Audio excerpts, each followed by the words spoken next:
Hello and welcome to Module 1, Media Relations and Meet the Press, Best Practices for Working with the Media in a Crisis. You're watching Part 1 of a 4-part series. This series will cover how to be the most effective spokesperson in a crisis. We will cover the media, your role as a spokesperson, and provide tips and practices for communicating with the public and media through different mediums. In Module 2, Preparing for an Interview and Interview Techniques, we will prepare you for interviews and give you some interview techniques to conduct a successful interview. In Module 3, Tips for the Most Popular Types of Interviews, we will provide specific tips for the most popular types of interviews. In the final module, Module 4, Social Media in a Crisis, we'll talk a bit about managing social media during a crisis. As mentioned previously, our objective for this course is to provide you, as a service member, best practices and tips for communicating successfully with the media and the public in a crisis. To learn more about these topics, contact your Public Affairs Officer, or PAO, in your higher headquarters. The PAO is an excellent resource and can help answer questions and provide more information. Throughout the 4-part series, the presentations will take the format of PowerPoint slides. During the recording, video examples and questions will be provided to gauge your comprehension and understanding. Feel free to press pause at any time to think about your response or go back and review any section. In Module 1, we will look at media relations in the Department of Defense and cover basic information on working with the media in a crisis. Module 1 will also provide vivid examples of what to do and what not to do when working with the media. Finally, we will detail the various types of media and review what they want to know, how they go about getting it, and how you as a spokesperson can best provide the information the media is seeking. Before we get started, it's helpful to remember the role that the DoD generally plays in a crisis. On the homeland, the military plays an important role supporting the response efforts of local, state, and other federal agencies in a crisis. Because DoD generally plays a support role, coordination is critical. We work together with other agencies whenever possible to deliver consistent messages to the media. Often during a disaster, a Joint Information Center is set up. A Joint Information Center, commonly referred to as a JIC, is a physical location where public information officers, or PIOs, and public affairs officers, PAOs, from various agencies are located to support the response efforts.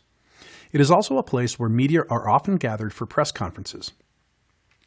PIOs and PAOs working in a JIC monitor, analyze, and respond to media inquiries, and share, coordinate, and disseminate important life-saving and life-sustaining messaging.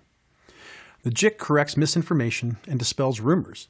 They also serve as the eyes and ears for operations by providing valuable situational awareness. Now, let's begin with an introduction of why it is so critical to communicate in a crisis with the media and the public. Effective communication provides countless long and short-term benefits. The most important include saving lives, protecting property, and preserving the environment, providing important emergency information to people when they need it, creating and/or enhancing authority and credibility, calming fear, empowering people, and reducing anger, and enhancing control over misinformation. Nowadays, communication during a crisis is much different than in the past. The new information environment has changed the way information is captured, communicated, and dispersed. Thanks to the popularity of numerous social media platforms, cell phone cameras, and additional technologies, anybody can be a reporter. Since 2010, citizen journalists were the first people to report some of the largest news stories. All military personnel will likely encounter the media at some point in their career, so you should always be prepared, since there will be times when no PAO will be accessible or available. This training module, as well as the 3 companion modules, will help you prepare for media interviews. Now, a few things to keep in mind about your information environment that will continue to serve and benefit you throughout your career. Be aware of the fog of war. First reports are often wrong. Be careful not to report any information that has not been verified and approved by command. During a disaster response, there is intense hunger for public information. The 24/7 news cycle demands information constantly. Similarly, the public expects to hear from the people involved in helping in a timely manner. It is critical to balance speed with accuracy. A great way to ensure accuracy is by coordinating messages with supporting agencies participating in the crisis response efforts. The public affairs officer in your higher command has the day-to-day responsibility for developing messages and sharing them with the media and the public. But again, your PAO may not immediately or physically be available during an emergency, so it may be up to you to deal with the media until a PAO arrives. This means you may be in a position of supporting the crisis response and being asked to manage media requests while coordinating with your PAO. It is valuable to understand your own role and best practices for working with the media, representing the military, and sharing your story.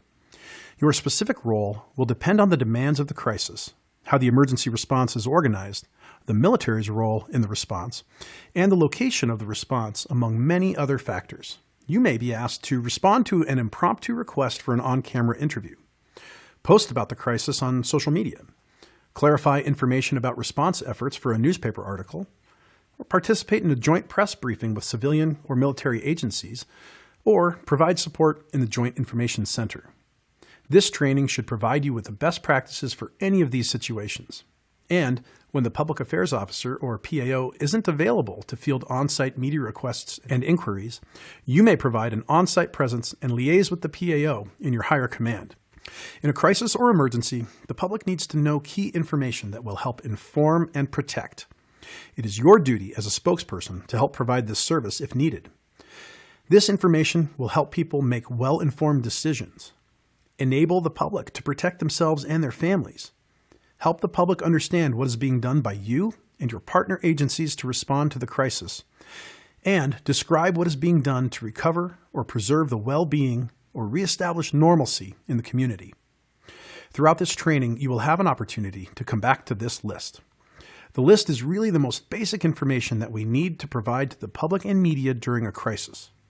Throughout the module, we'll ask you to think about how these needs relate to the information the media wants, and about how it influences the messages that you may be able to provide. As discussed in this first module, we'll talk about the media, what interests them, how to manage their requests, and we'll start to talk about interviews. Let's look at an example of when these skills and best practices have been tested. On August 1, 2007, a bridge collapsed in Minnesota that killed 13 people and injured 145. The bridge collapse is an example of an event when the DCO was the only DoD presence on the ground. The DCO from Region 5 worked directly with the local law enforcement agencies and the Department of Transportation during the emergency response. The DCO participated in numerous press conferences and media interviews. The bridge collapse event generated a high level of interest from the federal government. The President visited the bridge collapse site twice, and the Secretary of the Navy and the Department of Transportation Secretary also visited. The DCO received more than 300 media inquiries from media at the local level, national TV, and radio. More than 200 internal articles were produced on the event, and hundreds of photos were posted to the Joint Communications Control Center portal. Throughout the process, the Army North PAO supported the Region 5 DCO. The Region 5 DCO provided key insights about his experience following the event. Specifically, he stated, "Media are a critical element to disaster operations. Themes and messages are revised daily. The themes and messages are constantly changed based on the changing dynamics of the disaster and the various questions asked by the media. Keep in contact with your PAO to stay informed and prepared. Lastly, it is vital to keep the public informed. This training will be helpful whenever you're involved when the federal military provides support to another federal agency or to a state as part of a larger response effort." At some point during our career, we may act as a spokesperson representing the DoD.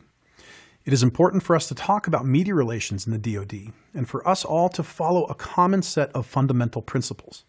The public has a right to know. The free flow of information is inherent in our democratic system. Public information in the military has several purposes. First, to inform the public by presenting facts, not editorial comments. Second, a public information program should create an opportunity for military organizations and its members to gain recognition. And finally, public information has an image-building role. We want and need to maintain positive visibility before the public. Let's dive in a little deeper into the principles of information and talk about the Department of Defense's 5 information principles that we follow when providing public information. Information is fully and readily available, consistent with statutory requirements, unless it is classified. There will be a free flow of information to military members, civilian employees, and family members without censorship or propaganda. Information will not be withheld simply to avoid criticism or embarrassment. Information may be withheld only for national security reasons or to maintain safety or the privacy of service members. And lastly, the obligation to provide information on major programs requires public affairs planning and coordination. On the following slide, we will provide an example of these principles in action. In this video, a CNN reporter interviews a soldier's family. The video also contains a DoD response from a designated spokesperson. Before watching the video, think about how the DoD principles are providing the public with information. Let's take a look. The second floor toilets have overflowed and there is over 3 inches of water on the floor. I don't need to tell you what the brown water around the floor drain is. Ed Frawley took these pictures 3 weeks ago after his son's unit returned from Afghanistan. Joining me now to talk about this, General Richard Cody, Vice Chief of Staff for the U.S. Army. Sir, it's great to see you this morning. Good morning, Kira. Well, I had a chance, obviously, to interview the father yesterday, and I just want you to take a listen to one thing that he told me.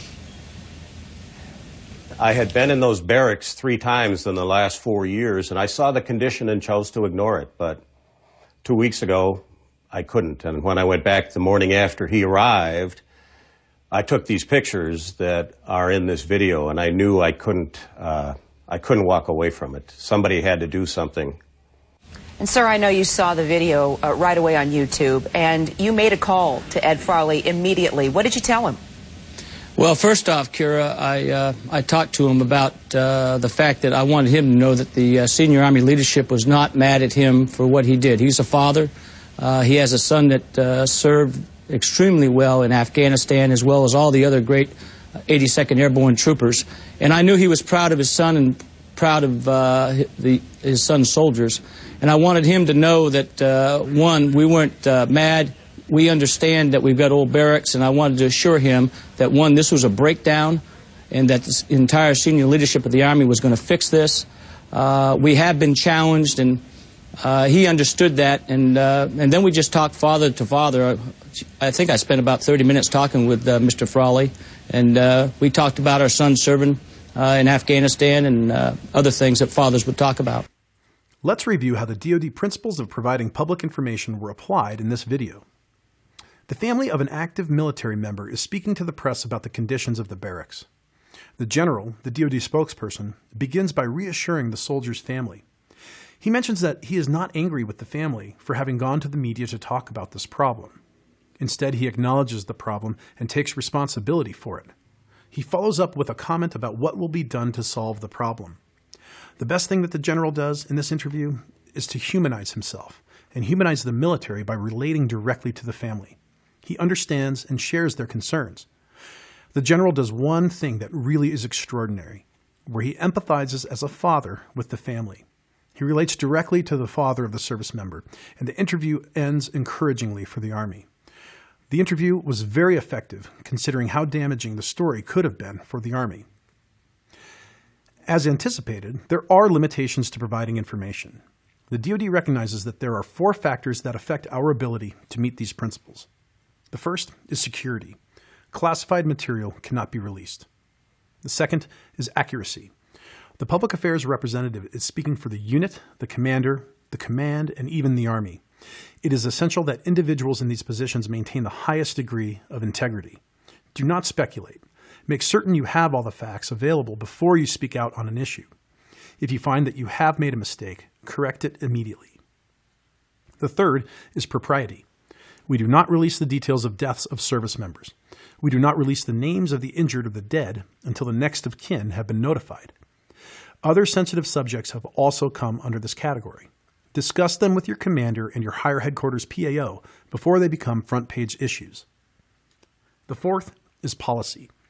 Discuss in advance with your boss the possible circumstances that might fall under the above 3 limitations and get his or her guidance on handling such matters. Now let's review what we have covered so far in this module. Name one of the Department of Defense's 5 principles of information we must follow when providing public information.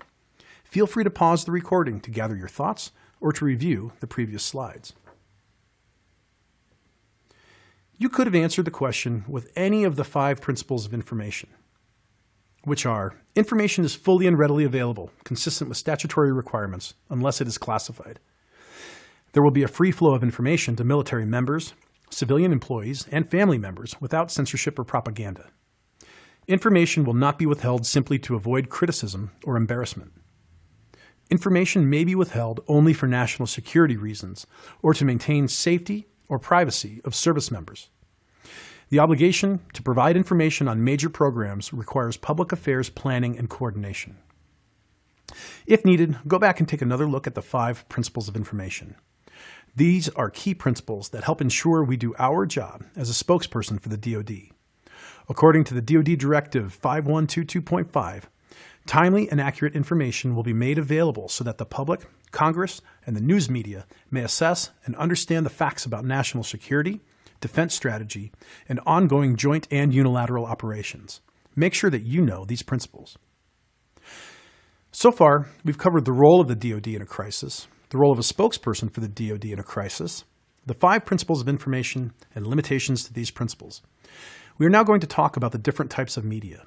Who are the press? There are different types of media, and what interests them varies. Different outlets have different needs. Let's review the types of media and the needs of each of the different types of media. Newspapers provide detail and analysis. Therefore, they will need photos or imagery. Magazines like in-depth and feature stories, and they also need a lot of quality photographs. For radio, consider ambient sound. Background noise carries and can become distracting and detract from the story, or it can add to and enhance the story. Television crews have to produce stories quickly. They also need you to give them the so what in 10 to 15 second chunks called a soundbite. TV is the most visual medium, so action and images are important. Web-only outlets such as the Huffington Post or the Drudge Report often accept contributions. Their deadline is immediate, and they will post frequent as-it-happens updates. Mainstream TV and print media also post real-time information to the web as information comes in. Social media, like blog writers, have varied interests. Some want to cover a story in depth, and others focus on sensational news bites. Most blogs are highly editorial and reflect the author's point of view. The goal of reporters varies depending on the type of media they use. Print reporters usually want to talk about more in-depth information. They often seek interviews with several people. They often have a photographer with them, and they might not be as time-driven as their broadcast counterparts. Television reporters need visuals to back up their stories. They will probably want on-camera interviews and relating video to support their stories. They will usually not do as much in-depth reporting as print journalists. Their story will normally fill 45 to 90 seconds of airtime. They'll want to come in, get the story, and get out. So don't waste their time with superfluous video opportunities and information that does not directly support their story. Radio reporters just need to talk to the principal story makers and storytellers and can do a complete story by telephone. Both radio and TV reporters love the good soundbite, a short 5 to 10 second quote that strongly supports the story. The key point for you to remember here is you should always keep your answers short and conversational. Say what you want to say early in the interview. Depending on the medium you are dealing with, print, broadcast, or radio, realize the different needs and requirements and address them accordingly. Reporters appreciate it, and it's in your best interests as well. You want to present yourself as a trustworthy representative and show the DoD in a positive light. Let's take a look at an example. On June 17, 2015, a gunman opened fire at Emmanuel African Methodist Episcopal Church in Charleston, South Carolina, killing 9 people. How is the Charleston shooting tragedy covered differently in the paper, in a blog, on Twitter, and on the radio? Each type of media covered the crisis differently, with varying levels of detail, coverage, and timeliness. The first example is the newspaper article. Note that the online newspaper is telling the story. In true multimedia fashion, there are links to videos and other sources with greater detail or different perspectives. The newspaper continues to provide evolving details about the story. Now let's take a look at a radio story. The radio fills the air with sounds that make you feel like you are in Charleston, talking face to face with the people being interviewed.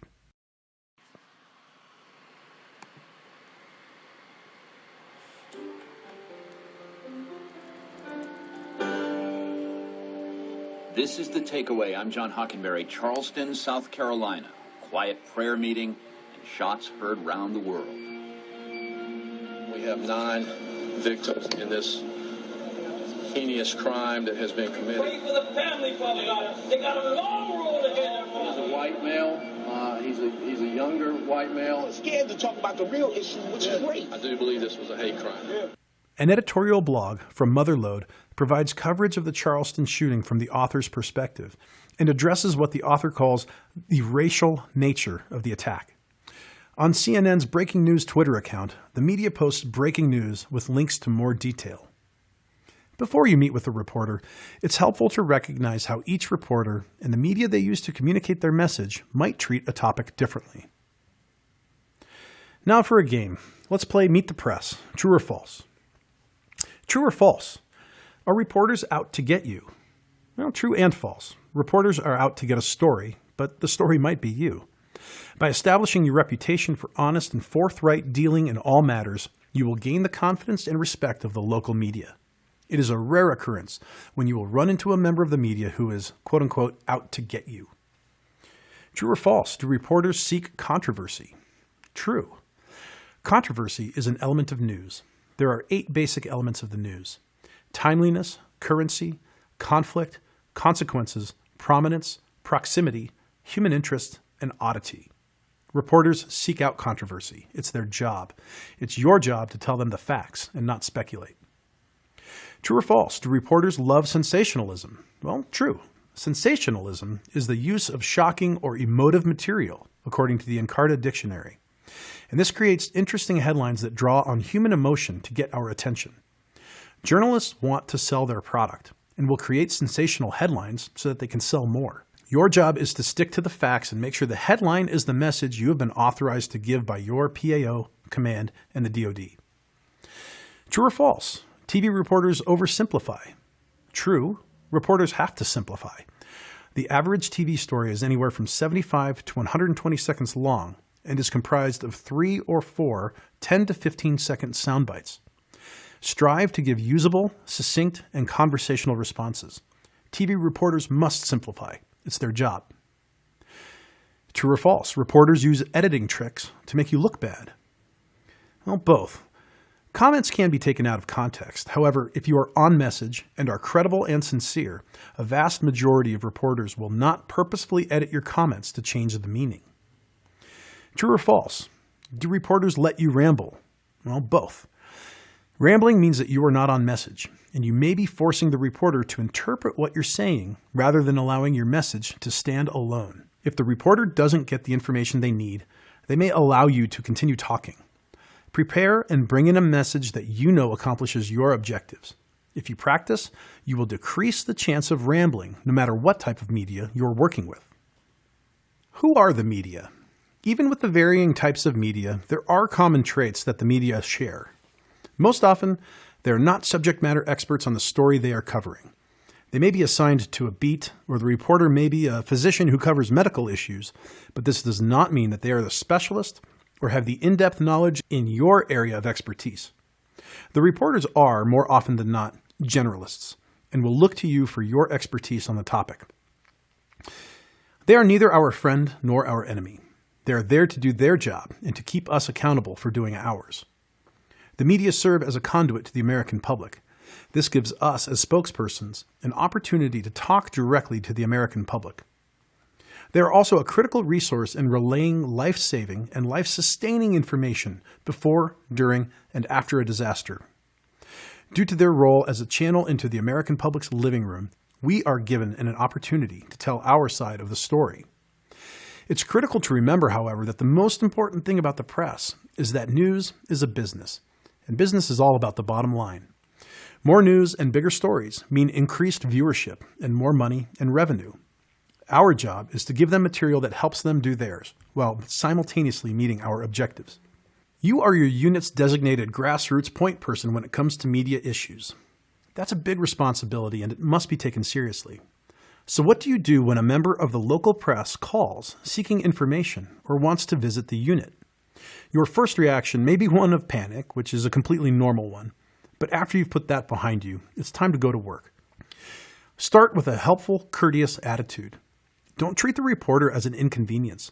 By treating reporters with professional respect, you will usually earn theirs in return. Request specific information and ask specific questions so you can best answer their questions or arrange a visit if appropriate. You will probably need to call the reporter back after you have a chance to talk to your commander and your higher headquarters PAO. A key point in media relations is to keep your commander and higher headquarters PAO informed.